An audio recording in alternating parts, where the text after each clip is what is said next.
Segurança reforçada na eleição. Tropas federais vão atuar em 10 municípios cearenses no dia 15 de novembro. E a gente entrevista o candidato à Prefeitura de Sobral, Oscar Rodrigues, do MDB. O Ponto Poder Eleições está no ar.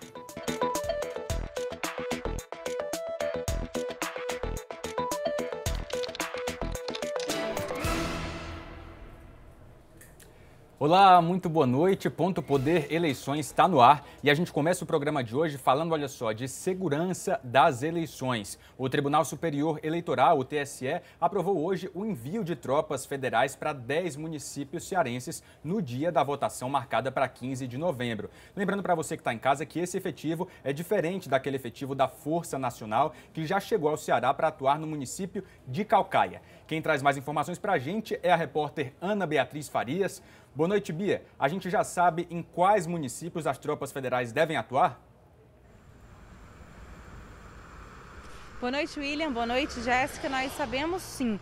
As forças federais foram solicitadas pelo Tribunal Regional Eleitoral do Ceará para atuar em Fortaleza, Maracanaú, Caucaia, Sobral, Juazeiro do Norte, Crato, Barbalha, Pacajus, Horizonte e Itaitinga. O pedido foi feito no início do mês passado e com o aval do governador Camilo Santana. E essa resposta do TSE, ela era esperada para o dia 29 de outubro, mas foi adiada por erros nas redações dos documentos. Mas agora ela foi recebida e, de acordo com o ministro Luiz Roberto Barroso, presidente do TSE, a liberação destas tropas foi feita com base em histórico de conflitos em pleitos anteriores, efetivo reduzido da Polícia Militar, necessidade de garantir segurança e integridade à sede do cartório eleitoral e a servidores e também ao difícil acesso entre as localidades. Eu volto com vocês, William e Jéssica.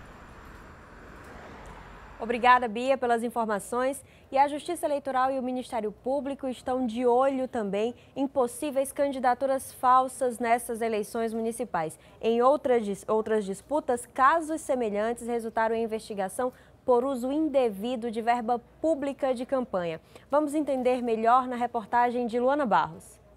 Uma das irregularidades que mais preocupam a Justiça Eleitoral são as candidaturas fictícias de mulheres. O nome pode parecer estranho, mas o problema não é novo. Nas eleições de 2018, muitas candidaturas foram investigadas por suspeitas de fraude. Candidaturas laranjas ou candidaturas fictícias são aquelas candidaturas de mulheres que não são candidatas efetivamente, que não entraram na disputa em busca de uma vaga como vereadora. Na verdade, elas foram colocadas como candidatas para cumprir uma cota exigida em lei. Em 2009, foi aprovada uma mudança na lei das eleições. Se tornou obrigatório o preenchimento de pelo menos 30% das candidaturas para o Legislativo por mulheres. A partir de 2018, o mesmo percentual do fundo eleitoral precisa ser destinado para as candidatas. Em 2020, a Justiça Eleitoral identificou pelo menos uma candidatura com indícios desse tipo de fraude. Em Nova Russas, uma candidata do PSD apresentou renúncia. Mesmo assim, foi registrada e teve até o número da urna definido. Segundo a Justiça, a inclusão da candidata foi feita para viabilizar as candidaturas masculinas. O caso não é isolado. Outras condutas também podem indicar fraude. Analisar a sua documentação constante do processo do registro para verificar se realmente é alguém que pretende se candidatar. Depois se analisa a campanha. A candidata fez propaganda nas redes sociais, contratou um material publicitário, teve uma campanha efetiva, distribuiu santinhos, mandou fazer adesivos, apareceu no horário eleitoral gratuito, no rádio, na televisão, quando for o caso. Muitas investigações começam só depois da votação, mas com a fiscalização cada vez mais rígida, o receio é de que novas formas de fraudes possam aparecer. Pode ser que para as eleições de 2020 surjam novas formas de fraudes, né, que a gente vai descobrir com o tempo, com as denúncias, né, que tipo de articulação está havendo para minar a participação política da mulher, que é um valor importante. E isso mina sim, né, porque é fático, é empírico que as candidaturas fictícias elas abarcam, né, as candidaturas femininas e acabam gerando a diminuição da inserção das mulheres nos espaços de poder. A direção municipal do PSD, quando procurada pela reportagem, preferiu não se manifestar sobre o caso. E agora, mudando de assunto, olha só, depois da proibição dos eventos de campanha que possam gerar aglomerações pela Justiça Eleitoral, a maioria dos candidatos à Prefeitura de Fortaleza hoje preferiu agendas internas de campanha com os seus correligionários, coordenadores de campanha. Nós acompanhamos o dia dos 5 primeiros colocados na pesquisa Ibope. Como tem 3 candidatos empatados na 5ª posição, segundo a pesquisa, esses 3 serão acompanhados por um rodízio. Vamos conferir. Sarto Nogueira, do PDT, participou de reunião com a coordenação de campanha. Ele falou sobre propostas para a ampliação das unidades de saúde. Além disso, o candidato pretende digitalizar a marcação de consultas. O processo funcionaria por meio de aplicativos para o celular, desenvolvidos pela Prefeitura. Temos um aplicativo aqui já idealizado, testado, para marcar consultas, ver a demanda de cada posto de saúde, a demanda de cada UPA. Eu vou lá para o posto de saúde, ligo aqui, vejo como é que está, marco a consulta e tenho uma avaliação e o segmento. Heitor Ferri, do Solidariedade, gravou propaganda pela manhã. Ele afirmou que quer revisar a distribuição dos fotossensores na capital. Será feito todo um estudo técnico para saber quais os melhores locais dos fotossensores para evitar acidente e não só ser máquina arrecadadora. O que é que nós temos que fazer como gerente do município? Proteger o cidadão, dar a ele a segurança no trânsito através dos fotossensores, que são importantíssimos, mas ele não pode se virar contra o bolso do contribuinte. Heitor Freire, do PSL, concedeu entrevistas durante o dia. O candidato apontou como prioridade a geração de emprego e renda nos bairros de Fortaleza. Nós iremos combater essa desigualdade trazendo emprego, oportunidades para as pessoas por geolocalização, incentivando indústrias, fábricas, que eles se aloquem, fiquem em certos bairros, que aí eles vão empregar as pessoas da comunidade, da periferia, e assim aumentar o IDH, dar mais oportunidade de emprego. Capitão Wagner, do PRO, se reuniu com a coordenação de campanha. Para a segurança, ele defendeu ações de prevenção, principalmente em bairros da periferia. Possa garantir essas regiões, saneamento básico, a iluminação pública, o medicamento no posto de saúde e também, logicamente, a presença da Guarda Municipal de forma ostensiva, atuante, sempre com a intenção de proteger o cidadão. Acho que a Guarda Municipal, mais do que ir para o enfrentamento, mais do que ir para o combate ao crime, tem a função de proteger o cidadão de bem. Luiziane Lins, do PT, fez gravação para a campanha.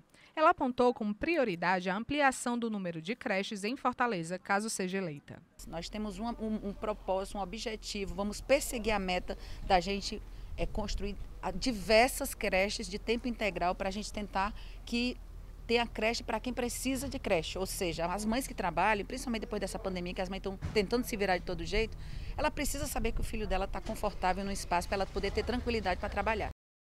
E a gente já aproveita para conferir a agenda dos candidatos à Prefeitura de Fortaleza para sexta-feira. Vamos conferir aqui?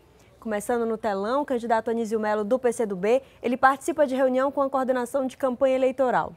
O candidato Capitão Wagner, do PROS, amanhã à tarde faz uma visita ao Lar Santa Mônica, no Castelão. O candidato Célio Studart, do PV, ele grava conteúdos com candidatos do partido. O candidato do Solidariedade, Heitor Ferri, faz uma visita ao IJF. O candidato Heitor Freire, do PSL, grava programa eleitoral. José Loureto, candidato agora aí na tela do PCO, não divulgou a agenda mais uma vez. A candidata do PT, Luiziane Lins, visita o Centro de Referência da Assistência Social na Vila União. Amanhã cedinho, a candidata Paula Colares, da UP, faz uma visita à Feira da Cidade 2000. O candidato Renato Roseno, do PSOL, participa de encontro virtual interreligioso. Agora a gente confere a agenda de Samuel Braga, candidato do Patriota. Amanhã ele promove uma reunião com a coordenação da campanha eleitoral. E encerrando a lista, o candidato Sarto Nogueira, do PDT, faz visita à Santa Casa de Misericórdia, no centro. E nós fomos à Praça do Ferreira, cartão postal aqui da capital, para falar com o eleitorado, especialmente os mais idosos, quais as dúvidas nessa reta final antes do dia da votação. Será que essa dúvida não é sua também? Vamos conferir no Eleitor é Quem Manda. 76 anos. Se eu não quiser ir votar, o que eu devo fazer? Se eu tiver Covid na época da eleição, o que eu faço? Se alguém da minha família tiver também, eu devo votar? Hoje eu sou da área de risco, Se eu não comparecer a votar, então eu vou ter que depois me justificar, vou ao TRE e faço meus documentos, dizendo, infelizmente, por que não compareci. Porque qual é a segurança que o cidadão vai ter hoje? Quanto tempo tem para justificar o voto? O tempo para justificar o voto. Quem não quiser votar.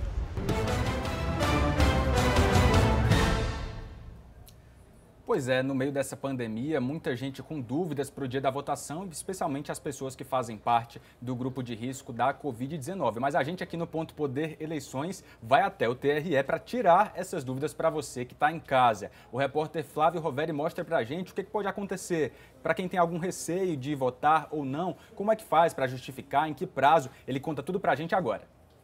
No Brasil, o voto é obrigatório para todos os eleitores que tenham entre 18 e 70 anos. Mas na pandemia, cresce a preocupação de muita gente em comparecer às urnas, especialmente de quem faz parte de grupos de risco.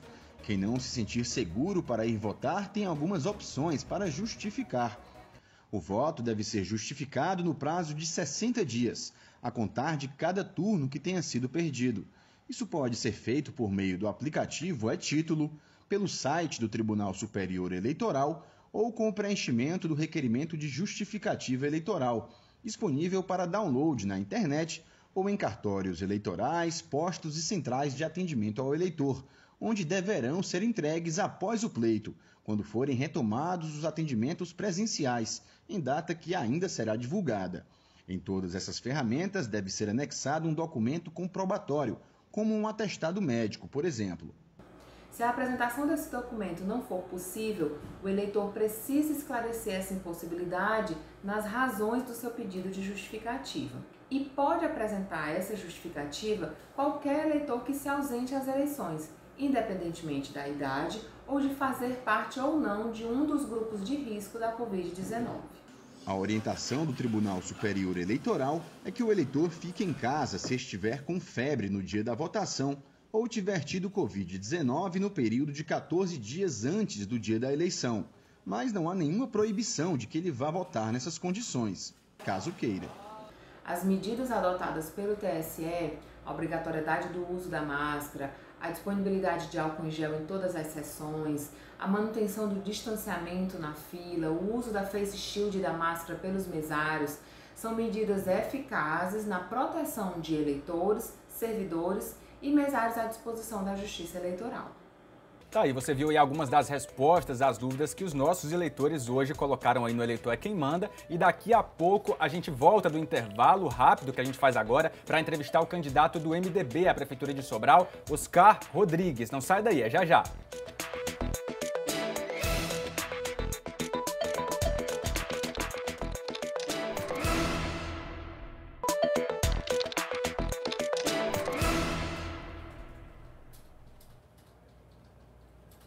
Ponto Poder Eleições de volta, e a gente inicia hoje uma série de entrevistas com os candidatos à Prefeitura de Sobral. O primeiro convidado, definido por sorteio, é Oscar Rodrigues, do MDB. A entrevista foi previamente gravada, mas antes de exibi-la, a gente vai conhecer um pouco mais do candidato. Oscar Rodrigues tem 63 anos e é empresário. A disputa pela Prefeitura de Sobral é sua primeira participação em uma eleição.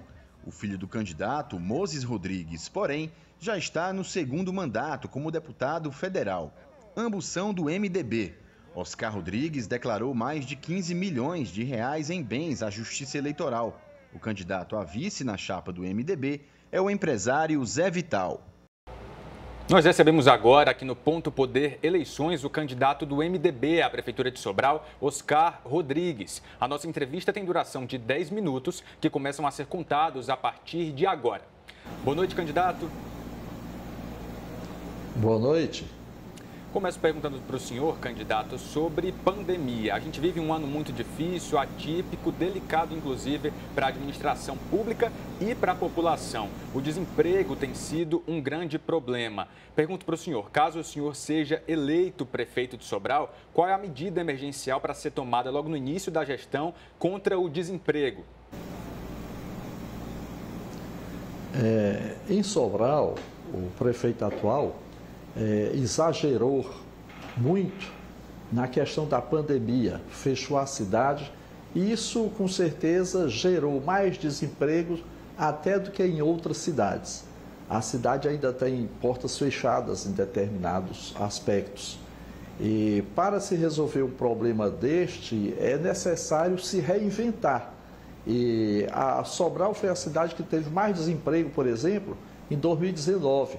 É preciso fazer uma reengenharia na estrutura da cidade, trazendo incentivos para que Sobral possa abraçar estes jovens que estão atrás de emprego hoje, estão na fila de emprego, assim como muitos pais de famílias que perderam seus empregos e que hoje estão à procura de emprego e o mercado está praticamente fechado.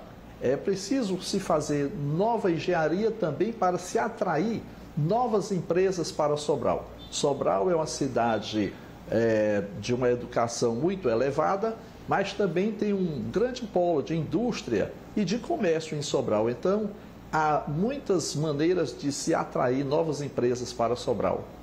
Esses incentivos, candidato, que o senhor citou na sua resposta, quais seriam esses incentivos para, de fato, que eles signifiquem a abertura de novos postos de trabalho? Um deles é a própria doação de terrenos. Muitas empresas de Sobral saíram em 2019 porque a prefeitura não deu atrativos para estas empresas. Então, eu poderia citar aqui 10 grandes empresas que saíram de Sobral, que gerariam aí, só aí quase 1.500 empregos, sendo que no total Sobral perdeu uns 2.000 empregos. Há a possibilidade de doação de terrenos, por exemplo, onde isto atrai o empregador, o empreendedor para Sobral. Candidato, ainda falando desse cenário da pandemia, não é? Pós-pandemia até, mas ainda estamos na batalha contra o coronavírus. Sobral tem milhares de estudantes que estão fora das salas de aulas. Sobral, referência em educação. Gostaria de saber do senhor, se eleito, para quando o senhor determinaria o retorno às aulas e quais medidas de segurança seriam adotadas para esse retorno de alunos, professores e outros funcionários. Tem sido, de certa forma, um grande prejuízo para a educação, mas as instituições, por exemplo, que estavam preparadas tecnologicamente, como eu fui reitor, estou afastado por este tempo de campanha, as instituições, por exemplo, aqui eu fui reitor, estava preparado tecnologicamente para atender os estudantes. Com aulas síncronas. Então, está havendo no momento aulas síncronas. No entanto, o aluno está acostumado com as aulas presenciais. Eu acredito que em janeiro, meados de janeiro, as aulas já poderão retornar em Sobral, mas ainda com cuidados, usando máscaras e álcool em gel, para poder evitar ainda alguma contaminação, uma reincidência desta pandemia. Candidato, agora eu queria que a gente falasse sobre o cenário político dessa eleição em Sobral, com 2 candidatos na disputa. A oposição vem de um histórico de derrotas nos últimos pleitos e o grupo que governa a cidade atualmente governa a cidade também há certo tempo. Pergunto para o senhor, o que tem faltado para a oposição e o que o senhor traz de diferente nessa campanha para que possa chegar mais longe na disputa de 2020? É preciso trazer aqui o histórico de 2008, por exemplo. Em 2008, surgiu um cidadão em Sobral, quase que do nada, de repente, e disse que se candidataria e tal, se candidatou contra a família atual que está no poder e tirou 23 mil votos. Quando foi 2012, um outro cidadão também se candidatou em Sobral e tirou 43 mil votos. 2016, o Moses Rodrigues, que é deputado federal hoje, se candidatou e tirou 45 mil votos. Somados aos votos dos outros candidatos, porque eram 3 candidatos mais um do prefeito atual, eram 4 candidatos. Então, ficaram faltando em torno de 2 mil votos. Se você dividir no meio, seria aproximadamente 1.000 votos. Ou seja, a oposição em Sobral tem crescido muito, de 2008 até agora. Eu considero que, com esta má gestão que o prefeito atual fez, consonante à pandemia, ele perdeu muitos votos, porque ele não soube tratar a população. Com o grande desemprego que há em Sobral hoje, também ele perdeu muitos votos. Com a falta de atração de novas empresas para Sobral. A saúde em Sobral é um caos. Aqui em Sobral tem pessoas que estão há 4 anos na fila para uma cirurgia eletiva. Isso é um outro absurdo, inconcebível. Hoje nós encontramos, por exemplo, eu fui ver uma lagoa de dejetos humanos dentro do leito do rio Acaraú. Quer dizer, são os maus tratos que o prefeito atual e as gestões anteriores fizeram à população de Sobral, que fizeram com que a oposição de Sobral crescesse. Então ela tem crescido a galope, posso dizer assim. E eu acredito que neste ano Sobral vai ter um prefeito de oposição. No caso, eu. Candidato, no seu plano de governo apresentado à Justiça Eleitoral, o senhor promete à população construir, por exemplo, na área da saúde, a construção de um hospital do câncer, de unidades mistas de saúde, concurso para assistência social, aumento do efetivo da Guarda Municipal, executar programas habitacionais. Há muitas promessas que envolvem, inclusive, gastos. Os cofres públicos de Sobral suportam todos esses projetos? Suportam. Nesta semana, há 15 dias, posso dizer assim, o próprio prefeito de Sobral relatou que está deixando dos cofres públicos 40 milhões de dólares, que corresponde a 220 milhões de reais aproximadamente, mais 20 milhões disso, 30 daquilo, etc., que se você somar vai dar 400 a 500 milhões. Quer dizer, o prefeito atual não soube gastar o dinheiro que tinha nos cofres e vai deixar para a próxima gestão. Então, eu acho que tem dinheiro sobrando para se trabalhar. Infelizmente, ele não fez. Eu, como futuro prefeito, eu lhes garanto que vou fazer. Concernente a esses hospitais que você se referiu, nós queremos construir 5 hospitais nos 5 maiores distritos de Sobral. Quando eu digo 5 hospitais, você poderia dizer, mas daria certo 5 hospitais? Sim, porque são pequenos hospitais, ou seja, hospitais com 40 leitos. Então, são distritos, Sobral tem distritos que são maiores até do que muitas cidades do próprio Ceará. Então, são distritos grandiosíssimos que não têm hospitais. Eles têm postos de saúde que encerram 5 horas da tarde, então você fica com uma população de 6, 8 mil, 10 mil pessoas ali, abandonadas em termos de saúde. E nós temos recursos para isso. Candidato, em 2016, a candidatura do seu grupo político contou com o apoio de alguns líderes estaduais que esse ano não apoiam a sua candidatura. Apesar disso, o senhor conta sim com o apoio de lideranças que fazem oposição em âmbito estadual. Como que essas lideranças devem participar da sua campanha agora na reta final da disputa?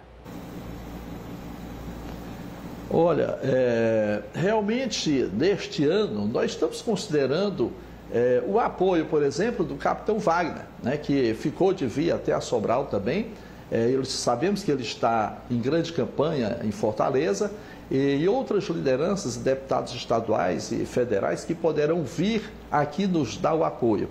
Mas com a indignação da população de Sobral, com as gestões cansadas anteriores, nós teremos sucesso, com certeza, neste ano. Candidato, temos agora 20 segundos finais aí para a sua despedida. Eu quero considerar que você fez uma pergunta ainda sobre a questão da Guarda Municipal, da segurança. Hoje nós poderíamos ter em Sobral 632 guardas municipais, só temos Candidato, 240. Encerrou o tempo. Então, quanto à questão... Acabou o tempo da entrevista. Muito obrigada pela participação do senhor. Uma boa noite. De nada, disponha. Amanhã o candidato à Prefeitura de Sobral, entrevistado aqui no Ponto Poder Eleições, vai ser o candidato do PDT, Ivo Gomes, que é o atual prefeito e tenta a reeleição. Agora vamos ver o que é notícia lá no Ponto Poder na internet, pontopoder.com.br. Aqui na tela, olha só, o presidente Jair Bolsonaro fez uma nova live hoje à noite já, e ele que já tinha sinalizado apoio ao candidato do PROS à Prefeitura de Fortaleza, Capitão Wagner, voltou a falar do Capitão Wagner, destacou a possibilidade de linha direta com o governo federal, caso o candidato do PROS seja eleito prefeito de Fortaleza, e disse que o Wagner tem tudo para fazer uma boa administração e renovar a política no Ceará. Palavras do presidente Jair Bolsonaro. E tem mais informação também com a Justiça Eleitoral, porque hoje o TSE liberou as lives aí para os candidatos com algumas regras, uns casos específicos. Vamos ver. Liberou essa questão das lives com um show de artistas para os candidatos arrecadarem recursos de campanha. Lembrando que nesse caso os candidatos não podem pedir votos, não pode ter um pedido expresso de votos. Esse tema deve voltar a ser discutido, até porque tem aí um conflito com a regra que proíbe os showmícios. Pouco antes da eleição, isso já estava sendo discutido justamente por essa semelhança, né? A relação com o poder econômico, de quem pode contratar artistas, como que vai ser isso. E essa é uma decisão liminar, né? É uma liminar, a gente segue acompanhando então.